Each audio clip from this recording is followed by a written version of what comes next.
Merci à tous déjà d'être présents pour ce webinaire qui va essentiellement tourner autour des sujets du référentiel produit avec Semarchi. On va vous détailler un peu l'agenda avec Julien. Je me présente très rapidement. Donc Benoît Chéroux, je suis directeur associé chez Next Decision et je travaille notamment sur les sujets autour de la gouvernance de la donnée et la gestion des données référentielles avec notre partenaire Semarchi. Julien, je te laisse peut-être te présenter.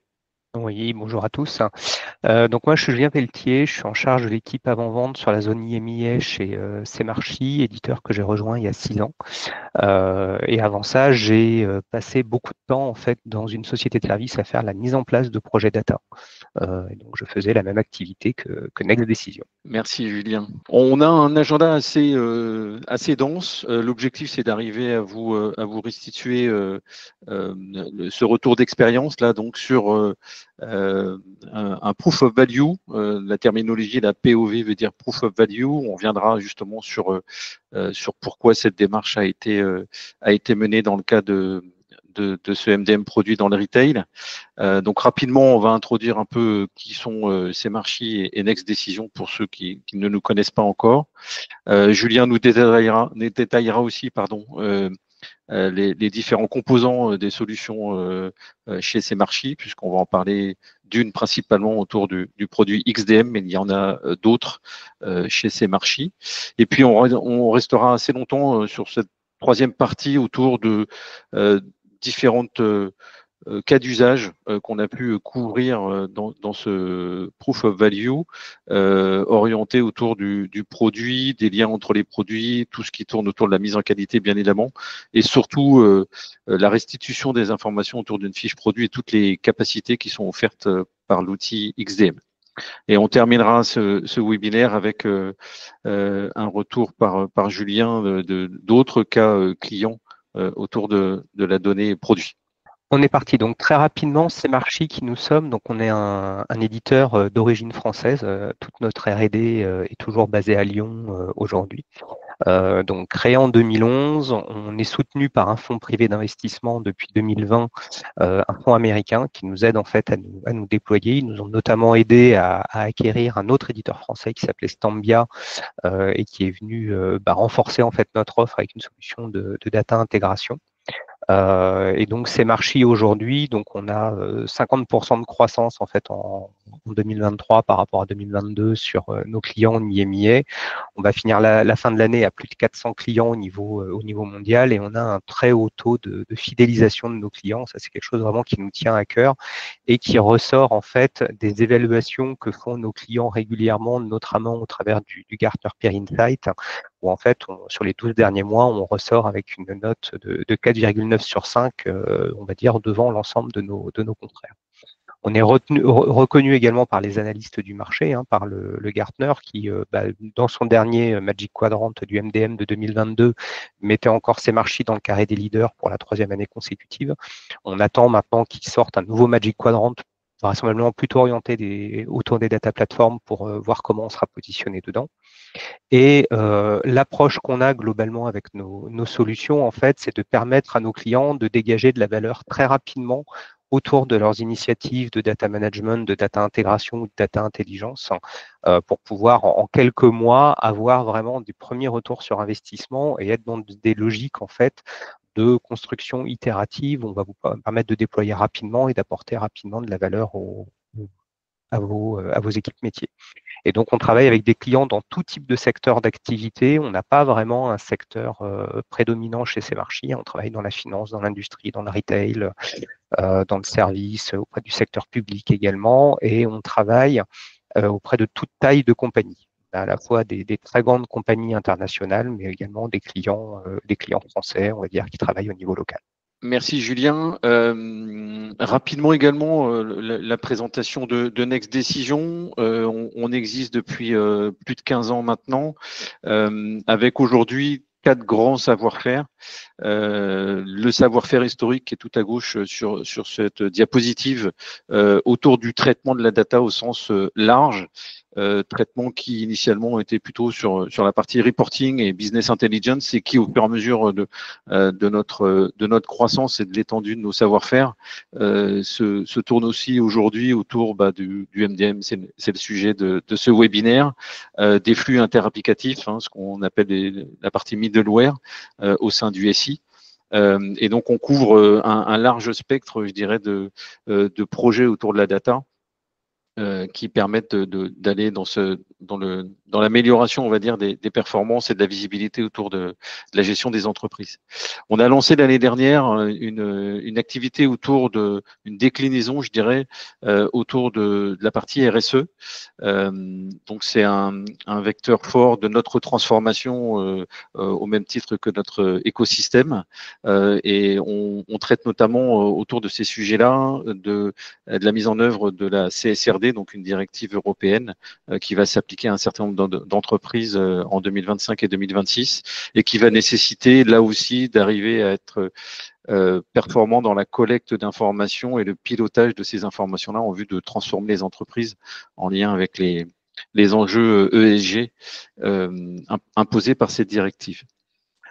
Un troisième savoir-faire connexe et complémentaire aux deux premiers, c'est un pôle qu'on a appelé organisation et qui va regrouper une trentaine de personnes qui travaillent spécifiquement autour des systèmes d'information au sens large. Donc pas forcément que des sujets data, voire peut-être plutôt des sujets en lien, mais à côté des sujets data. Donc on va notamment accompagner nos clients sur des feuilles de route systèmes d'information, des feuilles de route data également, et puis des solutions de type ERP, CRM, WMS, donc qui vont être mises en place, donc pour lesquelles on va aider nos clients en termes de cadrage de besoins, choix de solutions et accompagnement sur la mise en place, donc avec des profils qui vont faire du pilotage de projet ou de la maîtrise d'ouvrage.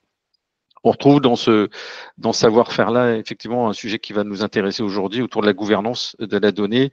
Un projet MDM n'est pas que la mise en place d'une solution comme XDM, c'est également une transformation en termes d'organisation puisqu'on va définir des rôles et une organisation qui doivent gérer la donnée pour améliorer sa qualité.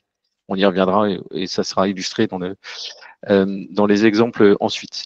Et puis une dernière activité qu'on a nommée Business Lab qui regroupe, je dirais, deux grands sujets. Premièrement, une équipe de développeurs qu'on met à disposition de nos clients qui ne souhaitent pas acquérir des solutions du marché et qui préfèrent avoir une solution custom avec les dernières technos en date. Donc ça, on a une équipe qu'on met à disposition de nos clients pour gérer cette partie-là. Et puis une expertise assez forte autour du pilotage des rémunérations et notamment le pilotage des rémunérations variables et qui nous permet d'intervenir chez pas mal de grands comptes également. Notre partenariat, c'est Marchi Next. Il existe depuis plus de 6 ans. On en est très fiers et on est très heureux aussi d'animer ce webinaire conjointement parce que depuis plus de 2 ans, on est le premier intégrateur en France des solutions C'est Marchi au sens large. Julien y reviendra juste après sur l'étendue des offres. On a beaucoup de consultants certifiés, une équipe significative qui est capable de travailler sur l'ensemble de l'offre C'est Marchi. Et puis, vous le voyez en bas à droite de ce slide, un certain nombre de clients qui nous font confiance aussi sur ces sujets-là, autour de l'intégration de données, de la gestion de données référentielles. Et on l'espère très bientôt avec la nouvelle offre autour des data catalogues chez C'est Marchi. Alors, très rapidement, donc, qu'est-ce qu'on fait en fait chez C'est Marchi? On est un éditeur en fait de solutions data qui s'organise dans ce qu'on appelle maintenant la C'est Marchi Data Platform. Donc, la C'est Marchi Data Platform, en fait, c'est une solution unifiée. On est en train de faire l'unification technique en fait de cette plateforme-là où on parle pour pouvoir répondre en fait à tous vos enjeux de data. Que ce soit des enjeux en effet de data management, donc avec notre positionnement historique sur la partie MDM et notre solution XDM qui est l'objet de ce retour d'expérience aujourd'hui, mais également avec 2 autres modules, donc une solution de data intégration qui s'est appelée Stambia en France pendant longtemps, qui s'appelle XDI maintenant, et un nouveau produit qu'on a sorti cette année, qui est une solution de data intelligence et qui permet de répondre en fait aux enjeux en effet de catalogue de données, de lineage de données, de gouvernance de données, de monitoring de la qualité des données. Donc, toutes ces plateformes, toutes ces solutions-là, en fait, étaient historiquement 3 produits technologiquement différents, mais on est en train de les intégrer dans une seule et même plateforme, dont la première version sortira en SaaS en début d'année prochaine, avec la partie data management et data intelligence sur une seule et même plateforme. Et on aura la partie data intégration qui arrivera en fait en deuxième partie d'année prochaine. Donc, sur la partie Master Data Management, on est donc sur une solution de MDM qu'on appelle générique. Donc, on va pouvoir répondre en fait à tout type de cas d'usage dans la solution. Vous allez pouvoir modéliser toutes les données dont vous avez besoin, que ce soit des données classiques autour des tiers, autour des objets, des produits, des services, des lieux, des données de référence, mais également sur des objets un peu plus spécifiques. On a des transporteurs, par exemple, qui gèrent la configuration des bateaux dans notre solution. On a des gens dans le secteur de l'armement qui gèrent toutes les pièces détachées qui rentrent dans la composition des avions de chasse, par exemple, ou autre. Donc, on a vraiment des cas d'usage très divers et on a des finalités également très diverses autour des projets. On peut avoir des projets qui sont à des fins plutôt analytiques pour améliorer la qualité des données en amont de toute la sphère analytique, que ce soit pour de l'IA, ou pour des projets BI plus classiques ou des projets marketing, mais on a beaucoup de cas d'usage autour aussi des problématiques réglementaires pour assurer la conformité des référentiels de données, qu'on traite des données fournisseurs, clients, produits, de s'assurer que voilà, on respecte bien un certain nombre de choses et on a énormément de valeur ajoutée aussi dans l'efficience opérationnelle de nos clients, où on aide en fait nos clients à fluidifier leur processus pour pouvoir être plus rapide sur du time to market de nouveaux produits, pour être plus efficace dans du cross-sell qu'ils vont vouloir faire chez les clients ou des choses comme ça. Donc, pour cette solution de Master Data Management, on a un certain nombre de capacités dans la plateforme pour pouvoir modéliser les données. Donc, on est sur une approche modèle de données business, on va dire, hein, vraiment à ce niveau-là. On ne fait pas de la modélisation technique dans la solution, sur laquelle on va pouvoir générer automatiquement des applications métiers, des API pour faciliter tout ce qui va être intégration dans le SI et exposition des données à des équipes métiers, à la fois à des fins de consultation, mais surtout à des fins de gestion, pour qu'on puisse avoir des gens qui viennent agir sur les données de référence. Ces actions, on va pouvoir les organiser dans des workflows pour organiser la collaboration en fait entre les données. C'est une dimension qui est très importante, on va le voir dans le cadre du retour d'expérience sur la partie produit. On va pouvoir améliorer et renforcer toute la partie qualité de données avec à la fois du traitement automatique pour enrichir les données, mais également les valider, les dédoublonner, les fusionner, tout en assurant une traçabilité complète de toutes les opérations qui sont réalisées. On a un petit module interne de dashboarding qui va permettre d'auditer les données, de mesurer la qualité des données et l'évolution de la qualité des données. Il ne s'agit pas d'un outil analytique qui va concurrencer vos outils BI, on n'est pas sur la même sphère d'usage, mais par contre, c'est vraiment pour outiller en fait la gouvernance des données. Et on a une intégration naturelle très simple en fait avec notre propre solution de data intégration, évidemment, pour faire à la fois du mode batch ou du mode temps réel dans les deux sens. On peut s'intégrer également avec d'autres outils de data intégration. La solution, justement, c'est Marchi. Donc, on va vraiment être sur une génération d'UI très orientée vers les utilisateurs métiers. Et donc, on va avoir en fait des écrans qui vont permettre de facilement fluidifier la collaboration, de mettre en avant un utilisateur qu'est-ce qu'il a à faire à quel moment, de pouvoir lui remonter une liste de tâches, de pouvoir le prévenir aussi quand il est en train de saisir s'il y a des règles de gestion qui ne sont pas validées au fur et à mesure de la saisie, ou de pouvoir lui enrichir ses données au fur et à mesure de la saisie, que ce soit avec des logiques d'intelligence artificielle. Par exemple, on va pouvoir connecter des enricheurs de type GenAI dans la solution, ou que ce soit avec des algorithmes de contrôle, typiquement pour faire de l'enrichissement de la certification d'adresse ou certifier des données par rapport à des bases externes type base Ciré. Et donc, dans la partie MDM, un des points aussi très importants de la solution, c'est tout le process de certification des données qui permet de faire de la détection de doublons. Donc, on va récupérer en fait tous vos assets de données que vous avez dans différents systèmes sources et on va identifier dedans quels sont les doublons potentiels ou certains qu'on identifie par similarité d'un certain nombre d'informations. Et on va vous proposer en fait de fusionner ces enregistrements pour créer ce qu'on appelle un golden record, qui est l'enregistrement de référence qui possédera la valeur la plus exacte, la plus complète et la plus à jour, représentant toutes les données sources que vous possédez. Et donc, c'est ce Golden Record qui sera exposé après au reste du système d'information.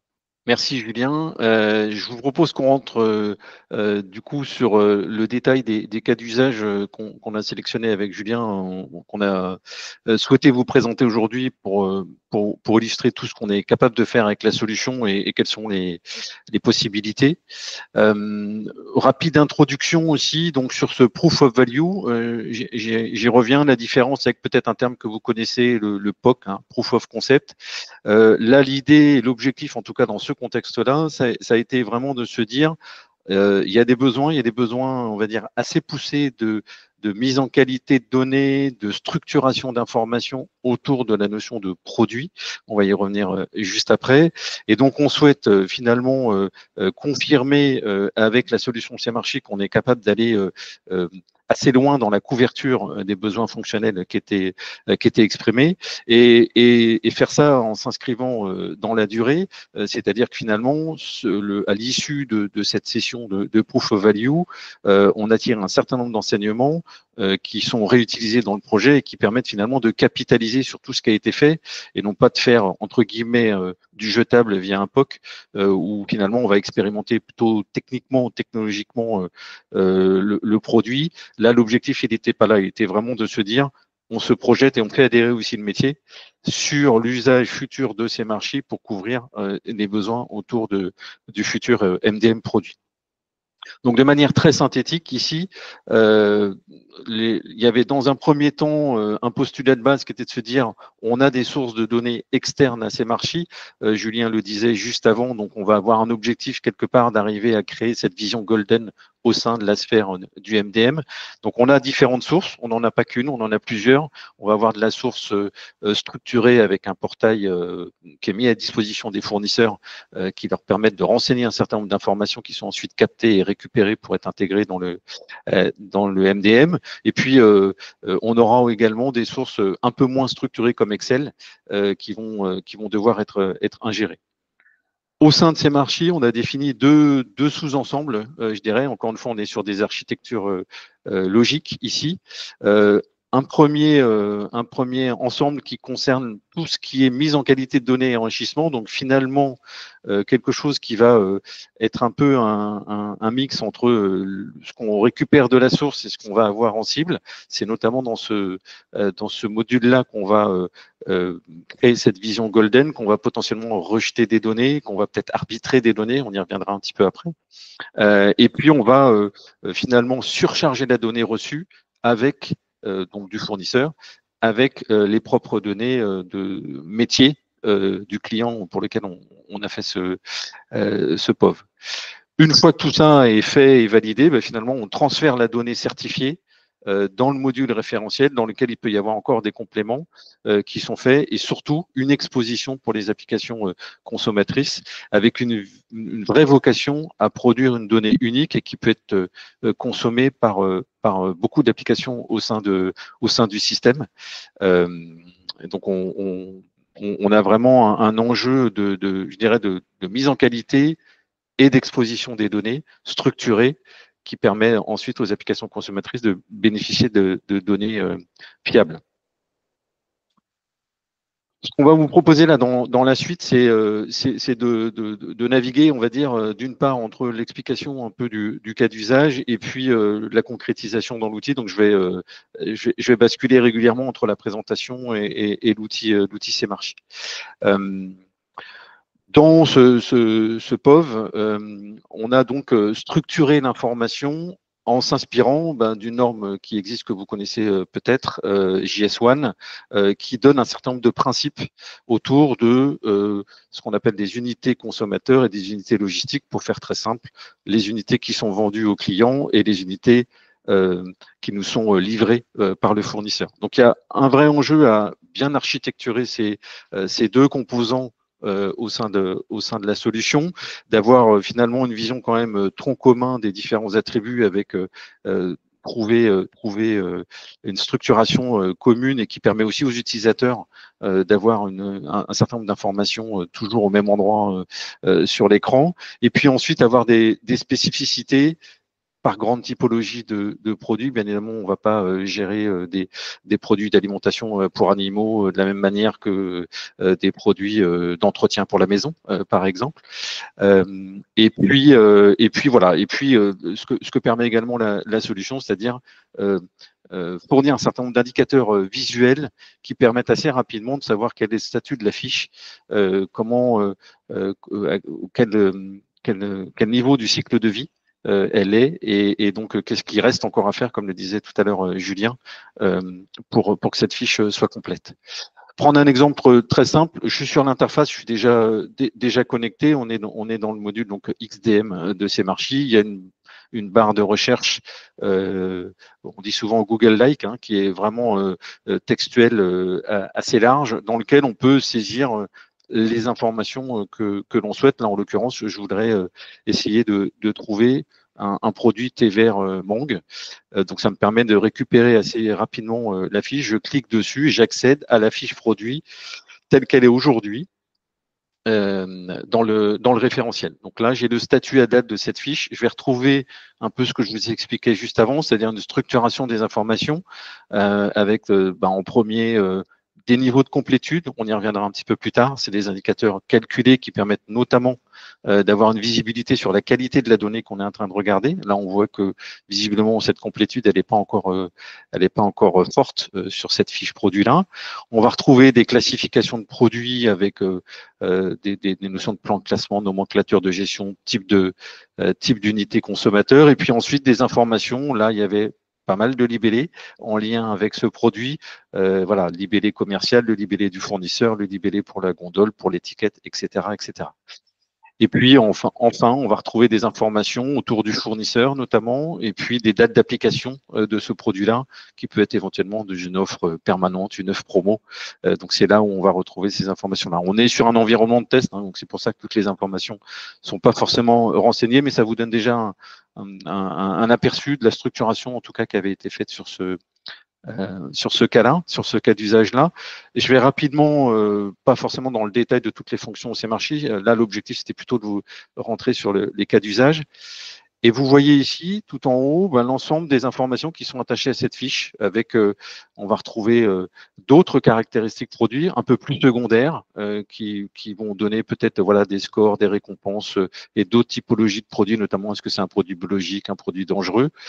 Des notions de dimension, des notions d'unité de mesure, l'application des taxes. On y reviendra un peu plus dans le détail dans les autres cas, mais en tout cas, voilà déjà un premier niveau d'accès avec une fiche sur laquelle on peut consulter l'information assez rapidement et voir où on en est. Hop.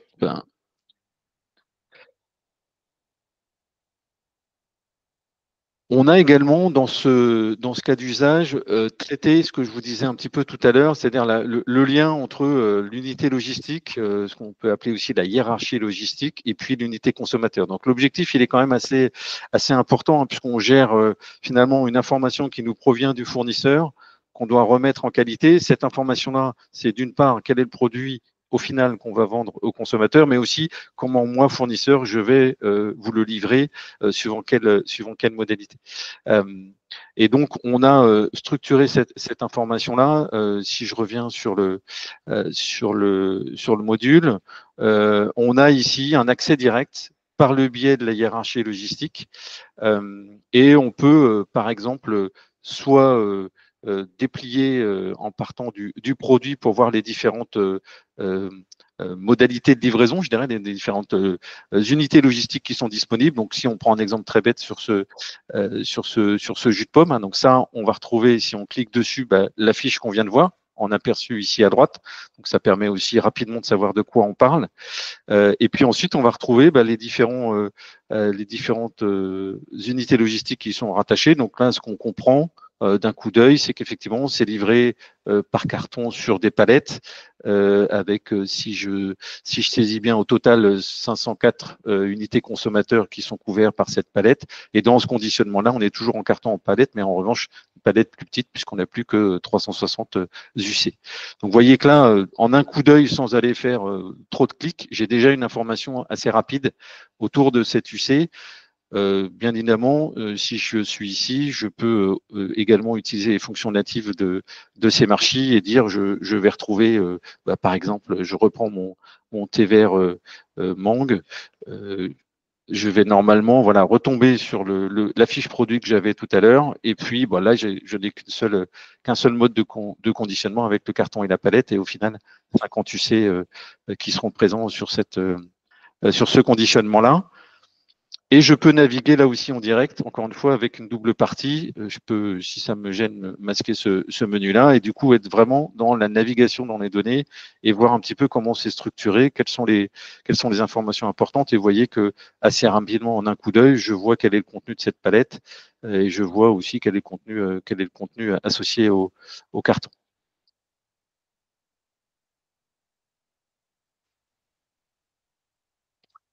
Là, je voulais pas montrer parce que c'est plutôt dans le paramétrage, mais effectivement, il y a un vrai sujet aussi qu'on a couvert dans le cadre de ce POV, c'est la mise en œuvre des règles de contrôle de qualité avec la cohérence. Par exemple, là, j'ai pris un exemple simple, hein, mais la cohérence des poids, en se disant, tout à l'heure, on était en train de dire il y a 504 UC sur cette palette, forcément, le poids de la palette doit être égal à 504 fois le poids de l'UC. Donc ça, c'est des règles assez simples. On a la même chose sur les dimensions, etc., etc. Donc tout ça permet aussi de s'assurer que cette information qui m'a été fournie par le fournisseur ou par une source externe, je la reçois et vous l'avez vu tout à l'heure dans le premier module de mise en qualité, il y a une mise en qualité automatisée avec ces règles de gestion qui sont implémentées dans l'outil et qui permettent rapidement de sortir les produits qui ne satisfont pas ces règles de mise en qualité. Et puis ensuite, il y a une deuxième salle, où on le verra tout à l'heure, où l'utilisateur va être sollicité en disant attention, sur ce produit-là, il faut que tu interviennes manuellement pour pouvoir valider la donnée avant qu'elle soit certifiée et qu'elle soit diffusée aux applications consommatrices. On a également géré dans ce projet les liens entre les produits. C'est un vrai sujet. On vous a mis quelques éléments là. On va faire un exemple juste sur un type de lien, mais effectivement, l'ensemble de ces unités consommateurs, l'ensemble de ces produits, ils vivent pas tout seuls. Exemple très bête, je vais avoir peut-être une coque de téléphone qui doit être associée en termes de produits avec les téléphones qui sont juste à côté. Donc, je vais avoir des liens entre ces différents produits. Je peux avoir aussi classiquement des liens de remplacement en disant tel produit j'en sais rien, bouteille de soda dans l'opération avec l'euro 2024, on va avoir des sodas un petit peu différents, donc on va remplacer le produit habituel par un autre produit. Donc tout ça, ça nécessite aussi, au-delà de ce qu'on vient de voir, c'est-à-dire l'unité consommateur, l'unité logistique associée dans le cadre unitaire, je dirais, d'un produit, il va y avoir aussi l'ensemble des liens entre les produits qu'il va falloir gérer. Donc c'est ce qu'on a couvert également dans ce projet. Et donc, on avait un accès direct ici par le lien des produits. Là aussi, j'utilise assez facilement le filtre pour aller rapidement sur les éléments qui m'intéressent. Et là, vous voyez que ici, je vois assez facilement, là aussi, en un clin d'œil, sans forcément aller rentrer dans le détail, que ce produit-là, ce lapin entier, en fait, il rentre dans la composition de gigolettes de lapin en vrac et de cuisses de lapin. Donc, je vois que je suis dans un lien de type transformation et finalement, le produit que je peux vendre en tant que tel, le lapin entier, je le vends également par morceaux, entre guillemets, directement les cuisses ou la gigolette. Donc, vous voyez tout de suite que là aussi, en un clin d'œil, on arrive à accéder à l'information que l'on souhaite par le biais d'un filtre assez rapide. Encore une fois, là, je vous montre les accès qu'on avait développés dans le cadre de ce projet, mais quand je suis sur la fiche, je vais retrouver, si je vais sur la fiche donc du lapin entier, vous retrouvez la même cinématique. Par contre, contrairement à ce qu'on avait tout à l'heure, j'ai un nouvel onglet qui s'appelle lien entre unités consommateurs et c'est là que je vais trouver mes différents liens de transformation. Donc finalement, je suis capable d'accéder à l'information par différents biais, soit quand je consulte le produit pour dire, OK, ce produit-là, dans quoi il rentre en termes de composition, en termes de déclinaison, ou éventuellement directement par l'accès que je vous ai montré juste avant, le lien entre les produits. Et tout ça, encore une fois, avec les différentes modalités de filtre qui sont disponibles en natif dans ces marchés. Je ne l'ai pas montré là, mais effectivement, ces différents liens ont aussi des dates d'application. Donc, on est capable de qualifier aussi, notamment dans le cadre du remplacement, le lien en disant ce produit remplace celui-ci de telle date à telle date. Sur la partie mise en qualité, Julien en a parlé. On va là aussi s'appuyer, on s'est appuyé sur le moteur natif de CMarchi XDM pour réaliser finalement la création du Golden. Pourquoi il y a un module et avec des bannettes là qu'on va voir juste après, donc c'est-à-dire des points d'accès directement dans le menu à gauche, c'est finalement qu'il y a un certain nombre de règles, encore une fois, qui peuvent être automatisées et qui font qu'on va valider les données qu'on reçoit du fournisseur. Et puis il y a d'autres règles qui vont s'invalider et qui vont nécessiter une action d'un utilisateur pour pouvoir valider le produit qui a été reçu. Dans le cadre de ce projet, on a également mis en œuvre la création de produits en direct dans CMarchi. Ça, c'était un choix aussi assez fort, plutôt pour pouvoir soit les fournisseurs qui ne sont pas directement connectés au portail ou permettre finalement, je l'ai dit un peu rapidement tout à l'heure, parmi les sources, on avait évoqué Excel, et finalement Excel, la fiche qui est renseignée potentiellement par le fournisseur et envoyée par mail à notre client, elle contient plusieurs onglets, les données sont structurées un peu différemment de ce qu'il y a dans le référentiel.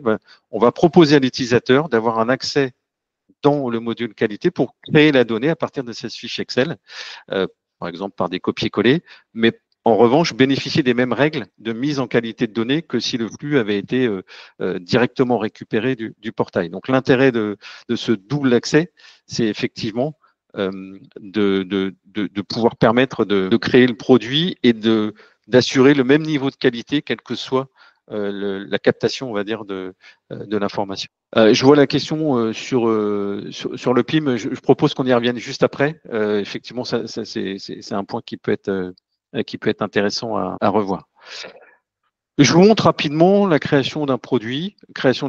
On lance le workflow. Dans le cas présent, et pour aller vite, mais on pourra redétailler ça si c'est nécessaire en dehors de ce webinaire. N'hésitez pas à nous contacter après ce webinaire, mais on va pas faire la mécanique de je crée la donnée, j'ai un validateur, etc., etc.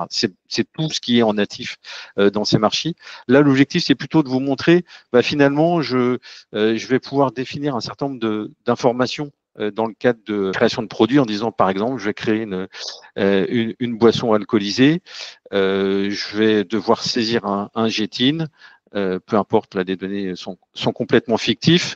Je vais peut-être saisir un libellé. Je vois que en même temps que je saisis, d'autres libellés sont enrichis. Donc, je mets en qualité ma donnée, on passe en majuscule, on normalise la donnée. Donc, on a déjà à la création de la donnée, déjà des normalisations qui se font en direct sur l'écran.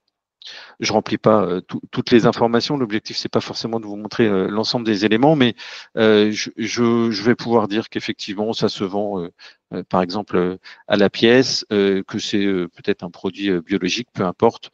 Et puis, je vais aller assez vite là-dessus. Je peux attacher des documents. Donc des documents, ça va être là en l'occurrence le souhait, c'était d'avoir un document PDF. On a aussi un lien externe potentiellement vers la vidéo et voilà. Dans ce cadre-là, il n'était pas souhaité des images pour représenter les produits, mais c'est des choses aussi qu'on sait faire assez classiquement.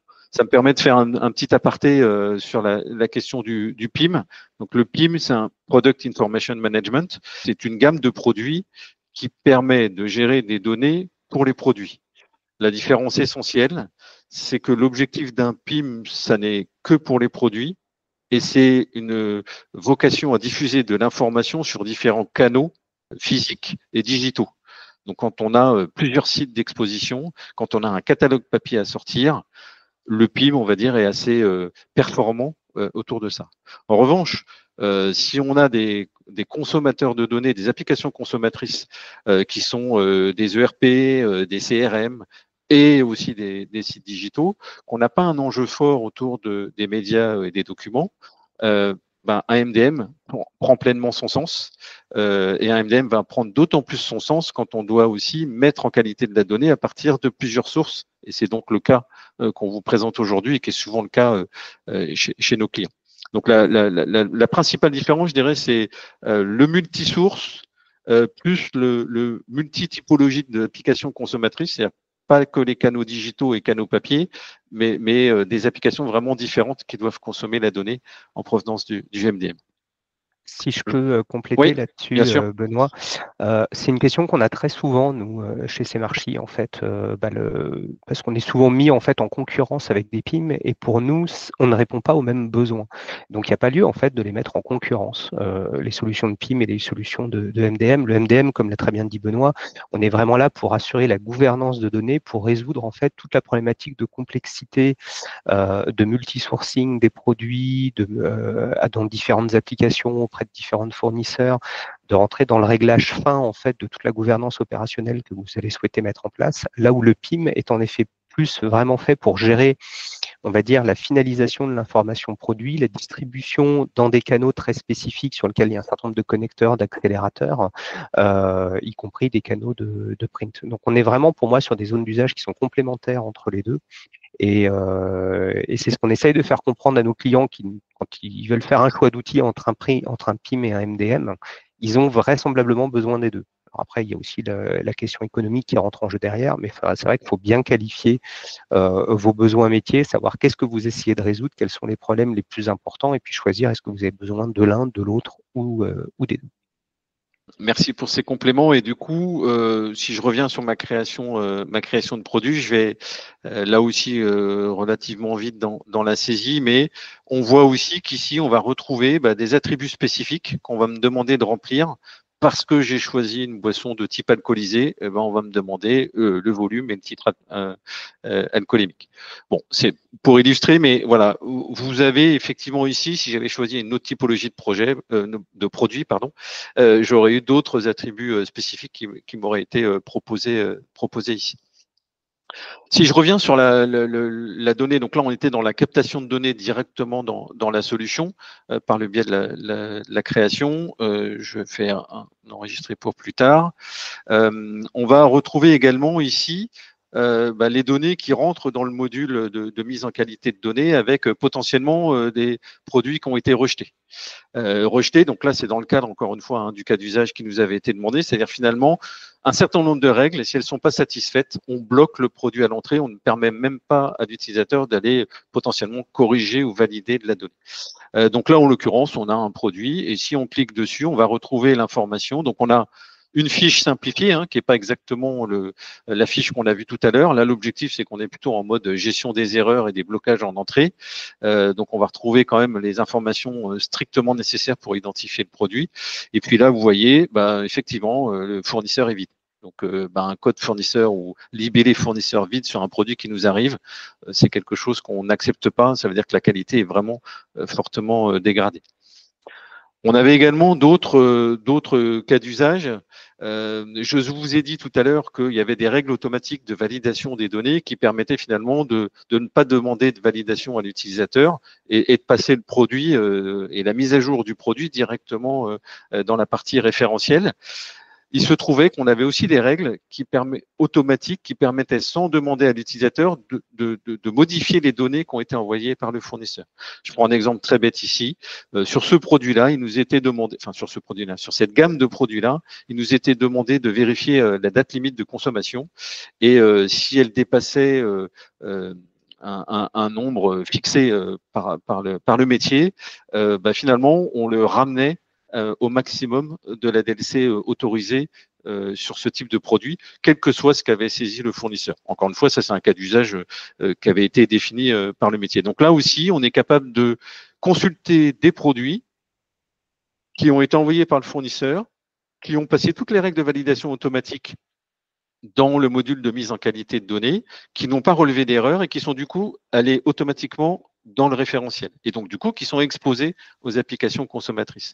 Néanmoins, toute cette partie automatique, on donnait une visibilité au métier pour être capable de voir quels sont les produits qui sont passés et quelles ont été les surcharges qui ont été faites. Donc là, on voit que les produits qui ont été donc modifiés automatiquement par ces marchés, suivant les règles métiers qui ont été définies. Et dans ce qu'on s'appelle produits acquittés, on va retrouver l'ensemble des produits, il n'y en a que 3 dans mon exemple, qui sont passés dans le référentiel. Donc là, ces 3 produits-là sont passés dans le référentiel, soit via une action manuelle, soit via une action automatique.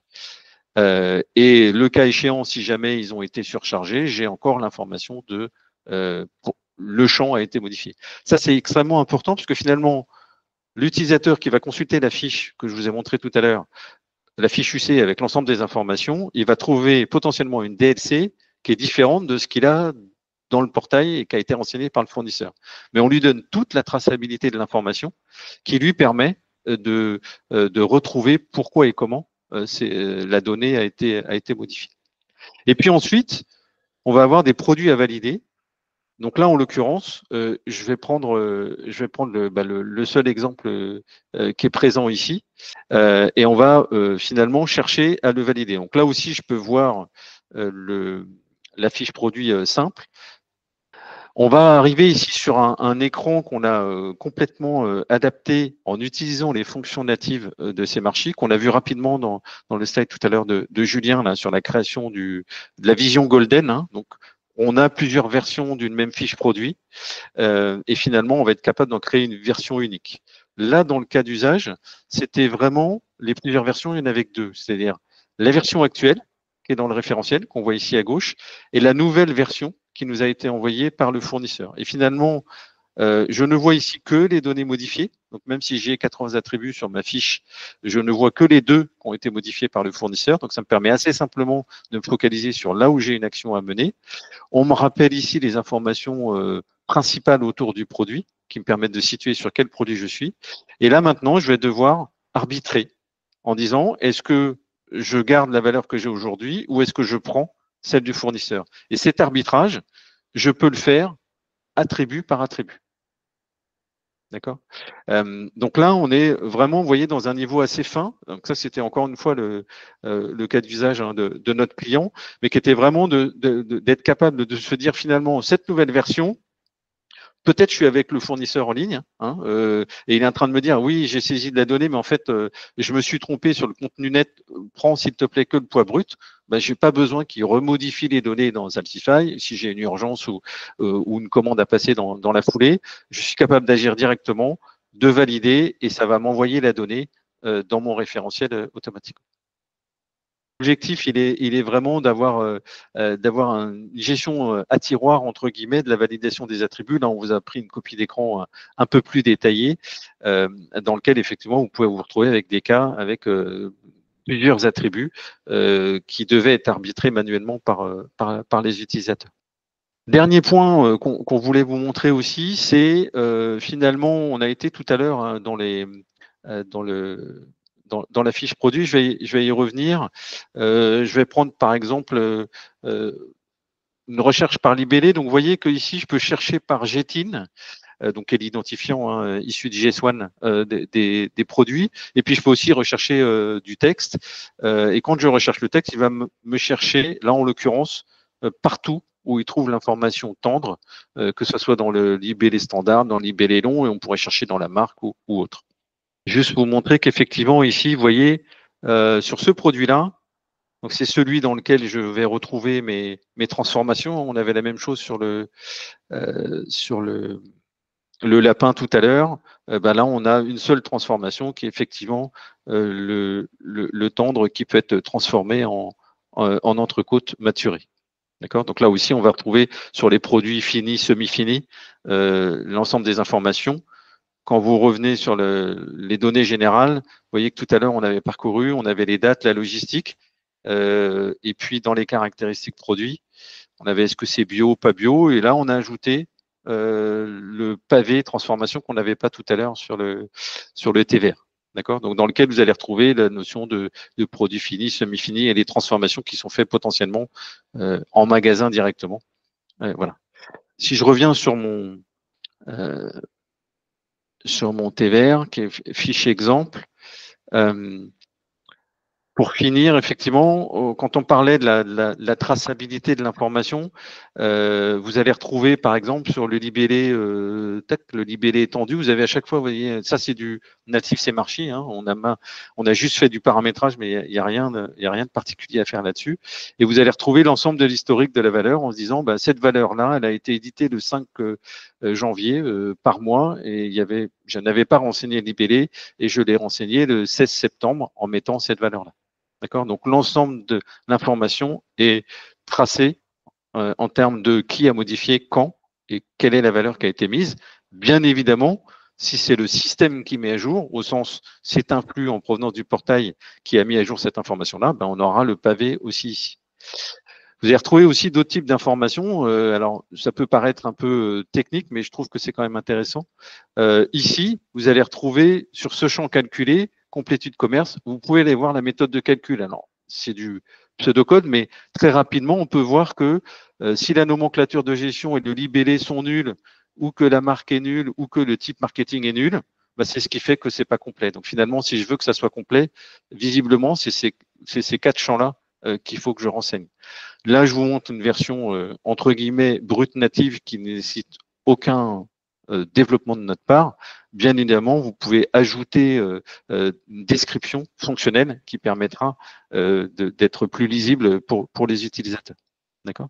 Et donc voilà, sur l'ensemble de ces indicateurs hein, qui sont calculés, vous allez potentiellement trouver des règles en disant bah tiens, cette maturité, qu'est-ce que ça veut dire? Pourquoi ça vaut oui? Bah, ça vaut oui si le libellé long interne est renseigné et sinon ça vaut non. Bon, ok. Donc j'ai besoin de personnes en tant qu'utilisateur pour arriver à comprendre et appréhender la donnée qui est là. Et donc tout ça, c'est disponible nativement sur l'ensemble des attributs.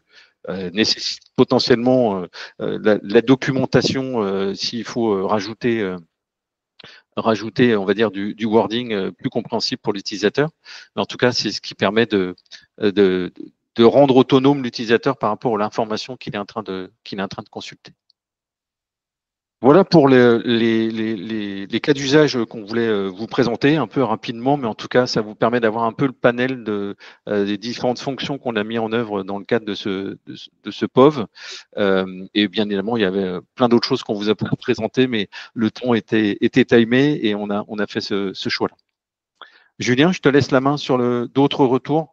Ouais, je vais essayer d'aller assez vite en fait pour vous parler de 3 autres clients qui utilisent en fait notre solution pour gérer des référentiels produits avec des mises en œuvre un petit peu différentes. On va retrouver des similarités avec ce qui a été fait sur ce POV. Le premier client, c'est le groupe Rocher. Donc, le groupe Rocher gère en fait son référentiel produit multimarque. Alors, il faut savoir que le groupe Rocher est multimarque parce que derrière la marque Yves Rocher, il y a d'autres marques un peu moins connues du grand public. Mais on est sur le référentiel produit multimarque et qui permet de gérer en fait la consolidation des données produits à la fois qui sont présentes dans le PLM, ce qui est présent dans la partie ERP, ce qui est présent également dans le DAM autour de tout ce qui est gestion des assets médias et tout. Et en fait, cette grosse base centralisée des produits, c'est la Bible qui est réexposée en interne à plus d'une quarantaine d'applications. Donc, toutes les applications qui ont besoin de consommer de l'information produit, en fait, viennent se sourcer là. Donc là, l'implémentation pour le groupe Rocher est un petit peu différente parce qu'ils ne saisissent rien dans la solution. C'est juste un hub, en fait, où ils concentrent toutes les données, où ils font aussi un certain nombre de contrôles qualité. Mais si jamais il y a des défauts qualité qui sont identifiés, les données sont fixées dans les sources, donc soit côté PLM, soit côté SAP. Et donc, le point qui est important en fait sur cette solution-là, c'est qu'on est vraiment dans l'apport de valeur, c'est l'unification donc de la vision produit avec la possibilité vraiment de suivre les produits dès qu'ils apparaissent dans le PLM. Donc finalement, dès les phases d'idéation, on sait que dans le référentiel produit, on a des produits en incubation qui sont en train d'être travaillés. Et puis, ça permet surtout d'améliorer dans le temps la qualité des données et l'alignement entre les différents systèmes. Donc ça, c'est un premier exemple. On est vraiment sur une approche de consolidation en fait sur de la donnée produit. Une autre approche de consolidation un petit peu différente, c'est le cas de La Redoute. La Redoute, en fait, notre référentiel produit est au cœur de la marketplace. Donc, ce qui est intéressant à comprendre, c'est qu'en fait, La Redoute, dans son mode de distribution, a 3 types de produits, pour faire simple. Ils ont des produits qu'ils fabriquent eux-mêmes. Ils ont des produits qui distribuent eux-mêmes avec des accords de distribution avec des grands industriels comme Nike ou autres. Et ils ont tout ce qui est revendu au travers de la marketplace en dropshipping par des vendeurs tiers. Et donc, notre référentiel produit, en fait, doit créer l'unification de toutes ces sources de données parce que finalement, on peut trouver le même produit vendu par un vendeur tiers et potentiellement distribué par la Redoute. Et d'un point de vue expérience utilisateur sur le site web, il faut que le client comprenne que c'est un seul et même produit, par contre qu'il a peut-être plusieurs options d'achat qui s'offrent à lui derrière. Et donc, c'est là toute l'unification en fait qui est faite par la solution Cmarchi, de manière à standardiser complètement l'information produit, à l'améliorer aussi, parce que finalement, on va aller créer la meilleure fiche produit en prenant en fait dans les différentes sources, là où l'information elle est la plus exhaustive et la plus complète, vraiment pour donner une fiche produit très complète et la plus haute gamme possible, on va dire, aux clients. Et puis, ça permet de standardiser aussi tous les contrôles qualité qu'on veut mettre en place sur la fiche produit. Donc, il y a aussi dans ce référentiel-là un gros volet de contrôle qualité des données pour n'autoriser en publication sur la marketplace que les fiches produits et articles qui ont été validés. Le dernier cas, c'est complètement différent, puisque là, on est chez un industriel notamment, donc c'est Somfy, où eux, ils gèrent leur référentiel de produits finis. Donc, c'est vraiment tous les produits d'électronique grand public et professionnels qui gèrent en fait dans notre solution. Et globalement, pour créer l'information sur un produit fini chez Somfy, il y a 12 équipes différentes, 12 équipes métiers différentes qui contribuent en fait à l'information produit. Et donc là, on est sur une approche qui est beaucoup plus orientée saisie, où chaque équipe métier en fait va venir intervenir sur les données métiers de la fiche produit pour les saisir au bon moment dans un workflow, dans une seule et même application pour permettre de mettre en place une gouvernance de données qui soit efficace. Et donc la mise en place en fait de cette application centralisée unique pour que tout le monde collabore a permis à Somfy notamment de réduire de 25% en fait le time to market pour leurs nouveaux produits, lié à l'accélération qu'on leur a donnée parce qu'ils n'avaient plus besoin finalement de courir après la data entre équipes, mais ils travaillaient tous sur la même solution. Merci Julien. On vous propose de conclure avec quelques enseignements de ce proof of value. On l'a traité, on ne l'a pas dit, mais on l'a traité également main dans la main avec Cmarchi. C'est-à-dire qu'on avait une équipe mobilisée côté Next Decision et les équipes Cmarchi étaient également à nos côtés parce qu'on allait pousser dans certains cas le produit dans certains retranchements pour pouvoir couvrir les besoins et les exigences métiers. La conclusion, ça a été que le produit répond, enfin le produit Cmarchi répond aux exigences métiers. Le projet est en cours. On a pu mettre en œuvre beaucoup de règles de validation, de contrôle. Vous l'avez vu, on a essayé d'illustrer rapidement là dans ce qu'on vous a montré, mais il y a quand même beaucoup de choses autour du produit, des unités logistiques, etc., des règles qui peuvent être automatisées, des seuils de déclenchement de validation manuelle. Tout ça, ça a été assez important dans le cadre de cette preuve de valeur. Et puis, il y avait un enjeu aussi assez fort qu'on a moins couvert là dans ce webinaire, mais qui était en amont, je dirais, et qui était effectivement la capacité aussi à absorber ce flux qui peut être parfois conséquent en provenance du portail fournisseur et être capable justement dans ce flux d'identifier ce qui est vraiment nécessaire de valider de ce qui est entre guillemets du bruit lié à des modifications intempestives dans le portail. Donc ça, c'est un point aussi assez fort dans la partie architecture sur laquelle on a démarré les cas d'usage. Il y avait d'une part cette partie en amont lien important avec le portail et donc comment on traite ce flux de données qui arrive. Et puis bien évidemment, comment on arrive à créer de la donnée de valeur certifiée qui est exposée ensuite au système legacy, en l'occurrence le RP que le client utilise. Dernier point, ce POV, on l'a réalisé en méthodologie agile et ça rejoint un peu ce que disait Julien tout à l'heure. Cmarchi XDM est une solution où on se met très vite avec le métier autour de l'écran pour pouvoir justement montrer les choses, faire réagir et ajuster le fonctionnement de l'outil pour couvrir les exigences métiers. Ça, c'est un point qui a été hyper important. On était sur des cycles très court, d'une semaine, pour pouvoir être capable chaque semaine de présenter au métier des nouvelles fonctionnalités, des ajustements par rapport au retour qui avait été fait la semaine précédente, et donc arriver à montrer rapidement de la valeur pour le métier et de se dire, cet outil-là, il va vous apporter de la valeur, il va vous simplifier la vie dans votre quotidien actuel et il va vous permettre surtout de créer de la donnée de qualité qui va ensuite pouvoir se diffuser dans le reste du SI. On a une question, Benoît. Je ne Ouais. sais pas si tu veux la traiter ou si tu veux que je la prenne. On nous demande s'il est simple de passer d'un modèle référentiel analytique à un modèle centralisé. Alors, je suis pas sûr de comprendre la question. Si c'est Alors, consolidé, centralisé, peut-être. ouais, non, je pense que moi je la comprends. En fait, l'idée c'est de savoir dans les stratégies de déploiement de MDM, c'est vrai que mettre en place un référentiel en mode consolidé pour des besoins analytiques, ça peut paraître assez simple parce que derrière ça n'impacte en aval finalement que la sphère data de la BI, de l'IA et compagnie. Donc on ne touche pas en fait au volet métier. Alors que l'approche centralisée, on touche vraiment au process métier. Je dirais que la difficulté, elle va pas du tout être technique. Passer techniquement un référentiel en consolidation en mode centralisé, c'est des choses qu'on a fait à plusieurs reprises avec les équipes de Next Decision, notamment sur les problématiques fournisseurs. Par exemple, on a un existant qui nous oblige à reprendre les données un peu en mode consolidation. L'idée, c'est de mettre en place des process en mode centralisé avec des workflows pour gérer la création des fournisseurs, par exemple, ou autre. Donc ça, techniquement, c'est des choses qu'on sait faire.